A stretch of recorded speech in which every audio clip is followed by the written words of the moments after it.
Today's word of God is taken from Philippians chapter 2 verses from 5 to 10.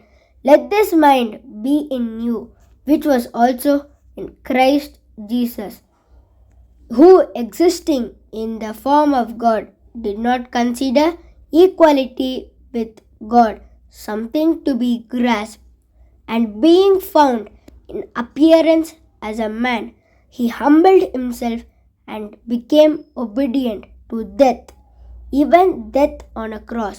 Therefore, God exalted him to the highest place and gave him the name above all names, that at the name of Jesus every knee should bow in heaven and on earth and under the earth, and every tongue confess that Jesus Christ is Lord, to the glory of God the Father.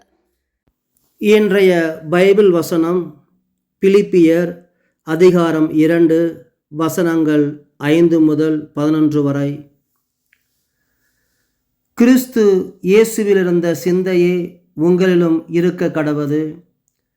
அவர் தேவனுடைய ரூபமாயிருந்தும் தேவனுக்கு சமமாயிருப்பதை கொள்ளையாடின பொருளாக எண்ணாமல் தம்மை தாமே வெறுமையாக்கி அடிமையின் ரூபமெடுத்து மனுஷர் சாயலானார்.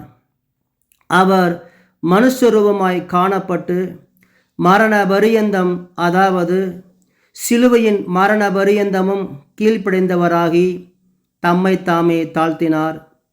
ஆதலால் தேவன் எல்லாவற்றிற்கும் மேலாக அவரை உயர்த்தி இயேசுவின் நாமத்தில் விண்ணவர் மன்னவர் பூமியின் கீழானவருடைய முழங்கால்கள் யாவும் முழங்கும்படிக்கும், பிதாவாகிய தேவனுக்கு மகிமையாக இயேசு கிறிஸ்து கர்த்தரென்று நாவுகள் யாவும் அறிக்கை பண்ணும்படிக்கும் எல்லா நாமத்திற்கும் மேலான நாமத்தை அவருக்கு தந்தளினார்.